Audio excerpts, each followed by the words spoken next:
How's it going, Mets and overall baseball fans? Thank you guys so much for chiming back in to a post-game coverage show here in WardyNYM.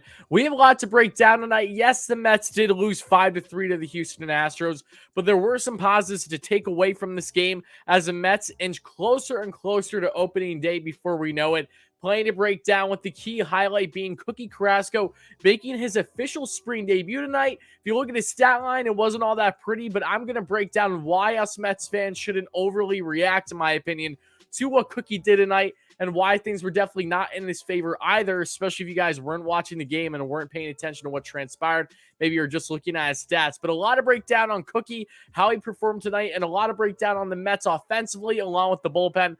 Plenty of positives, definitely some negatives, but again, this was a matchup against a good Astros team. They had strong pitching today, and you can't win them all in spring. Not breaking a sweat whatsoever. Very excited to get into this one, no less, guys. So if you're watching this live or on replay, thank you guys so much, especially if you're watching on replay. This will probably go on for 20 minutes to a half hour as we'll crop things. But if you guys are watching live, we'll be doing an entire hour-long live stream like we normally do, so I can answer a plethora of your questions. So, guys, make sure to smash that like and subscribe button.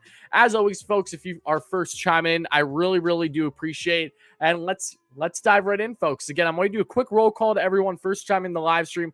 Again, thank you guys so much for being here. I know that this is a polar opposite type reaction. I mean, type of feel from the last game for the Mets, them absolutely, beating away on the Marlins 10-0 with ease. That wasn't the case tonight, but again, it's spring train.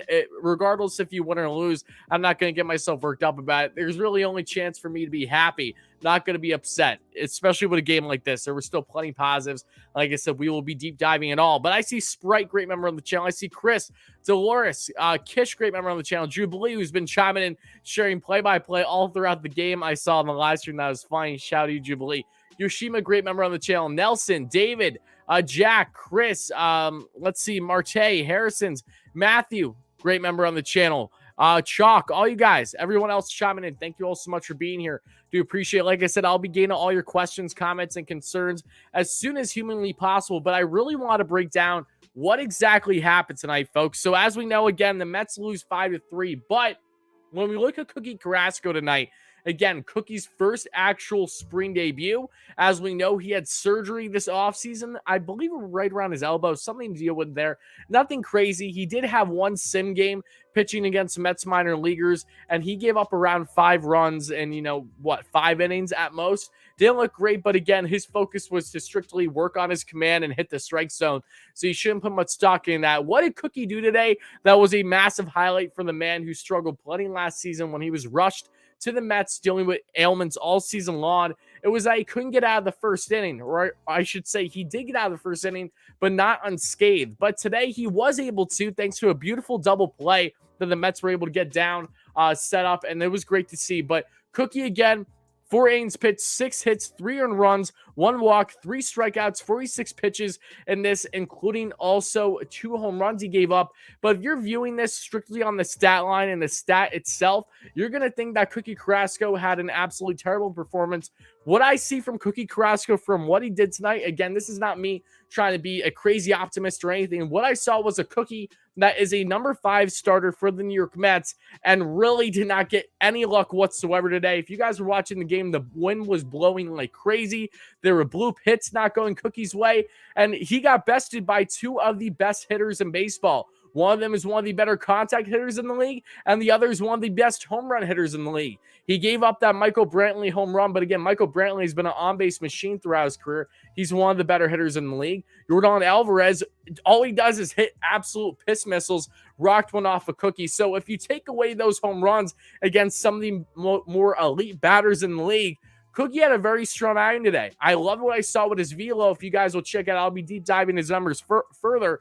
But Cookie, top 95 miles per hour tonight. That's tremendous for the veteran right-hander who has struggled with his velo, that what we saw late last season when he was brought up to the Mets. So I was really encouraged by what I saw from Cookie. I thought that he was able to get better command than maybe what we were originally expecting. And again, would I have loved if Cookie pitched for scoreless? Absolutely, but that isn't always going to happen. And for what the Mets have in their rotation right now, this was a perfect start for Cookie Carrasco, in my opinion. Yes, could have won a little bit better. Yeah, I won't complain, but by no means am I going to harp and say, oh my goodness, this is a big deal. Oh my God, Cookie Carrasco couldn't pitch well at all. No, Cookie was perfectly fine for what you would expect from him, especially in his first official spring debut. If you take all the factors into exactly why everything transpired the way it did, then you realize that this was actually a pretty promising outing in certain aspects, given the velo mainly. The velo, the command, and now we're going to see, because he has one more spring game that he's going to have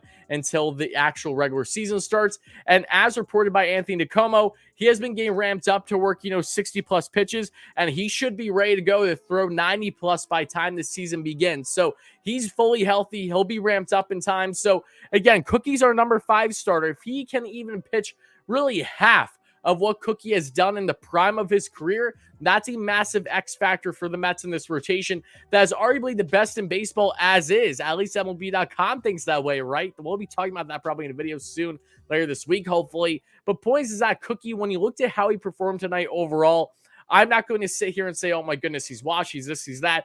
I was really encouraged what I saw with the velocity mainly, because he's ahead of schedule. This is a guy that heading into spring for the Mets this year was 2 to 3 to 4 miles per hour up on his fastball than what he normally is in spring training that he has said from previous years. He's ahead of schedule. So that's great to see. Again, we'll see exactly how much of an impact Cookie has for the Mets this year. But again, he is a massive X factor for this rotation.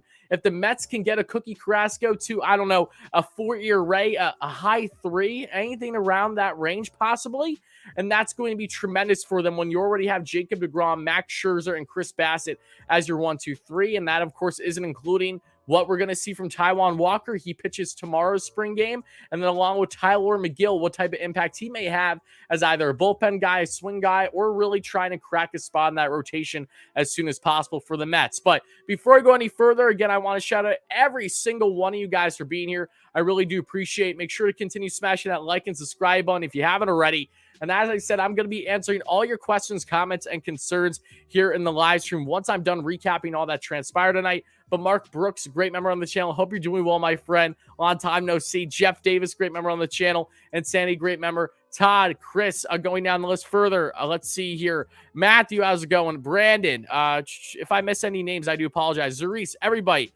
Chocolate, thank you guys again for being here. So I'm going to deep dive the numbers further here for Carlos Carrasco shortly, but I do want to talk about, pardon me, I do want to talk about some of the positives that we saw today. And Zarice, I'll get to that soon, but in a nutshell, I'm very happy from what I'm seeing with Jeff McNeil thus far. Larry, great member on the channel. Thank you for being here. But Mets offensively today, they got worked a little bit. They had, of course, Robinson Cano batting in the heart of the order, and that didn't look great. He had an opposite field single today. Whoop-de-doo. Cano was the third best DH option for the Mets right now, and I think the Mets are aware of that. He will be playing first base tomorrow just to give him some more versatility so that he has more options with how the Mets can utilize him. Don't freak out about that when you see that tomorrow, guys, regardless on how he performs. Buck said he was going to do that over a week ago, so that isn't surprising. He's not going to be taking time away from Pete this year, I promise you. Just, again, they're just figuring things out with a guy that ideally they wouldn't want on the roster right now, but they don't have a choice, so they're just trying to see what can work, if at all, throughout the season until proven otherwise. But offensively for the Mets tonight, a couple things did stand out. Not a lot, because they only had 2 hits for a good portion of this game. But what stood out to me, as you see here in Wardy's top 5, it starts off with Pete Alonso, Big Meat Pete. I was asking Mets on Twitter, tagging them, give me a run or two tonight. Mets had a couple runners on, thanks to Francisco Lindor at second and Marte on third, thanks to back-to-back hits from the two. And that led to a Pete Alonso absolute bomb, his first of spring, ripped it like no tomorrow, as you have seen in the highlights, I'm sure, already in the live stream, the post-game show. That's great to get that little monkey off the back for Alonso. He hasn't looked great so far in spring. Let's keep in mind he was in a near-death experience right as spring began in his car accident. So am I surprised to see him not fully ramped up yet? No, I'm not surprised whatsoever. No one should be. But that was great to see for Pete to get that beautiful swing off and a nice game-tying, at the time, 3-run bomb And Starling Martay, guys, I got to talk about Starling Martay. Man, oh man, I cannot say enough good things about this guy. Starling Martay, he's only been in, what, 3 or 4 at most spring training games for the Mets. And what has he done?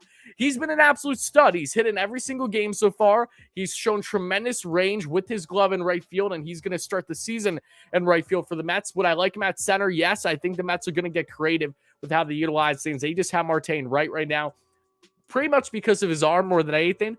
And man, oh man, Martay threw a bullet to the cutoff man in between, second and third. And man, that just gave me Cespedes vibes 2.0, but more accurate, really, what he's throwing. Like, Martay is an absolute stud. Like you see here, 2 for 3 today. Had himself a run scored and a stolen base. His second stolen bag and has many games for the Mets. Let's keep in mind, this is the same guy that stole 47 bags last year. So great to see him off to a tremendous foot. And again, the oblique not bothering him, knock on wood. I'm so happy from what I'm seeing from Martay. He just continues to impress me. He's already one of my favorite players on this roster by far. And we haven't even gotten to a regular season game with the guy yet. Man, oh man, is he just a human highlight reel in every which way with small ball and getting that clutch chain too. Just has all the elements to really round out one of the most athletic players in all baseball. But getting into some more offense, Francisco Lindor stayed hot tonight, folks. Didn't get a home run or anything like that from him, but again, had a walk, a run scored, 1 for 2. Was just looking so poised at the plate. He just looks so comfortable out there. And I know that I've seen people saying that, oh my goodness, Francisco Lindor, last year he looked great in spring, and then look what happened. I'm aware of that, but one, Lindor is doing better than what he did last spring, and two, Lindor looks comfortable, right? He doesn't have to deal with that transition phase and everything that he dealt with last year. That was just such a terrible season for the Mets all around, even though he got into his groove 2.5 months into the year and was very Lindor-like with his numbers. Francisco just looks like he has little to no stress on his shoulders, something that he had for large portions of last year. He just looks comfy, looks happy to be there, and you are clearly seeing that with his offensive production, along with the elite defense, where he made, as you see here with some of these highlights, just tremendous defensive plays. He's a human highlight reel, not just on the defensive side of the ball, but we're seeing more of that offensively. And I truly do believe he's going to have a tremendous year. And I'm excited to talk endlessly about him throughout the season, assuming that, of course, things go right for him. So far, so good. But let's go through the lineup quick for the Mets because, again, there weren't many offensive highlights. I'm going to break them down, and then we'll go forward with the pitching. I want to break down Cookie's numbers with his arsenal and then get into the bullpen because the bullpen stood out to me tonight. And as you see with Ottavino, really stood out along with Drew Smith. My favorite guy, Colin Holderman. I didn't know who the guy was until this spring, I'm being blunt. But, God, man, oh, man, we talk about Holderman every single time he's pitched. I'm very excited to get into Colin Holderman. So, again, shout out to all you guys. Help us try to get it upwards of 200 likes by the end of the show. Would really mean a lot. Continue smashing that like and subscribe button, folks. If you enjoy this consistent post-game coverage, doesn't matter if the Mets win or lose, we're going to be breaking down all these games as much as humanly possible all throughout the season, folks. But Mets lineup tonight, Brandon Nimmo, 0 for 3, 3 strikeouts. 0 for 4, I should say. Not a good day at the plate. Brandon has yet to get in a groove. That's an understatement. He clearly has not looked comfortable at the plate thus far. Then you have Starling Martay, again, 2 for 3. We just talked about that. Travis Jankowski, 0 for 1 with a walk, and would have been a ground out, a double play turn in the 10th, but it wasn't a double play because he's just so fast. He got down the first baseline with ease and got himself on base still to leg that one out. But let's see. Francisco Lindor, we talked about him. Daniel Palka, 0 for 2, came in after Alonso's day was done. Alonso, we just discussed. Robinson Cano, 1 for 3, as we discussed. 1 strikeout. Had that opposite field single. Nothing crazy. Eduardo Escobar, 0 for 3 tonight. Mark Canha was 1 for 3. Had himself a nice opposite field base hit. Going down the list further, J.D. Davis was 1 for 2 and had himself a walk. Solid day at the plate for J.D. Davis, I have to say. Has a 742 OPS now in spring, clean a 250 average. And then James McCann, 0 for 2. Tomas Nido, 0 for 2. So offensively, not much there for the Mets. It felt like they had all their runs, and they kept it last night in that 10-0 victory over the Marlins. Won't be the last time we see the Mets not get much offensive production. I don't think it'll be nearly as bad as last year, but of course, these things are going to happen, right? But guys, let's get into the numbers further on Cookie Carrasco. Like I was saying, yes, I know his performance wasn't anything stellar tonight, but there were definitely positives to take out of this. And John, I love you too, buddy. Thank you so much for chiming in. Dominic, my great friend, a member on the channel. Kish, all you guys, thank you all so much for being here. But If we take a look again at Cookie, exactly what he was working with, and this is through Baseball Savant. Of course, you can look this up yourself if you want to find out all these numbers, but 35% of his arsenal night was that fastball, topped out 95 miles per hour. Minimum was 91 and average 93 on the heater tonight. Again, looks solid. I mean, I know that, don't get me wrong, I know he gave up the home runs. I know that he, of course, gave up some hard hits, but there were some bloops that a lot of things were not in Cookie's favor today when it came to being a pitcher on the mound. And I'm not trying to make every excuse out there in the book for him, but the point I'm trying to make here is that there were reasons to justify what transpired tonight. And what I want from a fifth starter for the New York Mets, I saw nothing but positives for the most part for Cookie Carrasco in his first spring debut. And I hope that he looks at this one and goes into his next spring debut and has a better performance. You know, so far, I really can't complain much from what I've seen from Cookie out of this one. Slider, 26% of his usage tonight, topped out right around 89 miles per hour on the slider, has some heat, and the minimum was 82. So averaging 86, but he has a good amount of range with that slider velo, something that can definitely be effective for him throughout the season. Changeup, 17%, and I love the fact they utilize his entire arsenal night to a good degree. Again, the four-seam slider, changeup, sinker, curveball, changeup 17%, 90 miles per hour, nasty changeup at times, and 86 the minimum. So 87.5 miles per hour was the average for him. Sinker utilized at 13% usage tonight, 92 miles per hour, average right around there as well. Curveball only 9% tonight, only threw 4 times. Topped out 83, minimum 80, 81, and average 81.5. So again, when you look at everything that you got from Cookie tonight, I don't think that there was nearly as many negatives as what the stat line would tell you right away. But let's get into further here pitching-wise. My goodness, Adam Ottavino, guys, another clean inning without a problem for the Mets right-hander, the Jeurys Familia replacement. In case you guys aren't aware, you haven't been following along, of course, Ottavino being a New York native, played in New York already once in his career, a couple seasons ago with the Yankees, was with the Red Sox last year. Veteran right-hander, has some of the nastiest pitches in the game among relievers. He's elite status. He was elite in so many ways last season. His biggest issue was his walk rate. That's where he was in the low percentiles, according to Baseball Savant. But Adam Ottavino, he's had control so far in spring, and he's showed that deadly, and I mean deadly, slider. We saw him with the four-seam fastball and the slider, both 36 percentile usage tonight. The changeup and the sinker a little bit under that, but slider, 2 strikeouts for Ottavino tonight. I'm loving what I'm seeing. The amount of break that he gets on that pitch, along with his other off speeds, are truly tremendous. He looks like he's going to be quite the weapon for the Mets in their bullpen. You love to see it. Then we had Drew Smith as well. Drew Smith looked very good in the pen for the Mets tonight too. Drew Smith, Drew Flo, who had himself, 2.4 ERA and over 40 innings pitched for the Mets last season, dealing with some injuries too. Had a clean inning tonight, no problem. Has yet to give up a run this spring. 1 strikeout. Miguel Castro pitch, didn't look great through 19 pitches. Gave up 1 hit, but did have a clean inning still. Dealt with some control issues tonight, but was still able to get out of it without a problem. Alex Claudio, the southpaw, who's competing for a spot along with Chase and Shreve, even though that Shreve is leading the way by far. Claudio had a very nice, I really like his release. It's a little deceptive, now kind of a little sidearmy, if you ask me, from the southpaw Claudio. Of course, he's on a minor league deal for the Mets, had 1 strikeout, 1 inning pitch tonight. And then here we get to my favorite reliever tonight, guys, by far. And it's the reliever that has stood out of simply nowhere this spring. And that is Colin Holderman. Colin Holderman, guys, drafted in 2016 in the late, I think 9th round, 6'7", 240-pound right-hander, has faced 16 batters already this spring, has yet to give up a hit, has yet to give up a walk, has yet to give up a run, and has himself 9 strikeouts. He's topping out at 100 miles per hour on that fastball, sitting easily 98, 99, has a nasty cutter in the high 80s too. Holderman is just looking fantastic out of nowhere for someone like myself who did not know much about the man until this spring. An absolute beast, another just absolute monster on the mound size-wise. But man, oh man, Holderman, if I have a sleeper pick that I think that really could benefit this Mets bullpen at some point in this season, maybe sooner than later, Colin Holderman is right at the top of my list. Man, he is having a tremendous spring. Again, 9 strikeouts in 4 innings this spring.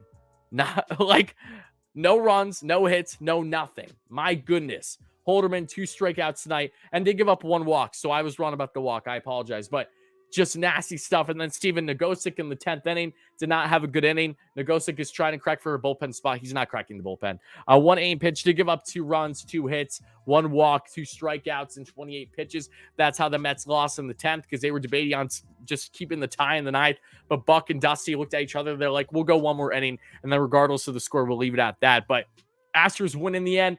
Again, there were some positives today. Were there some negatives? Sure. I mean, yeah, the Mets offensively weren't nearly as good as what I would like them to be, but these things are going to happen at the end of the day. Jose Urquidy, I can't even say, I know I sounded like an idiot there. I always pronounce his last name wrong. I apologize.